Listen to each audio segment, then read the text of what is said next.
Okey, nak ke mana hari ini? Okey, hari ini kita akan melawat Masjid Seri Sendayan.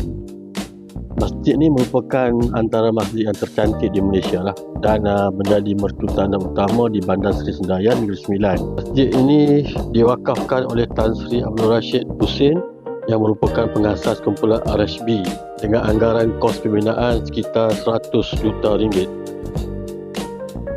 Dilengkapi perpustakaan, dewan serbaguna, bilik kuliah, dewan makan, ruang pengurusan jenazah dan kediaman petugas masjid. Antara kemudahan yang disediakan termasuklah tempat letak kereta yang luas, orang muslimah yang sangat selesa dan moden, dan lain-lain kemudahan.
Mereka bentuk moden asal dibina adaptasi daripada Timur Tengah.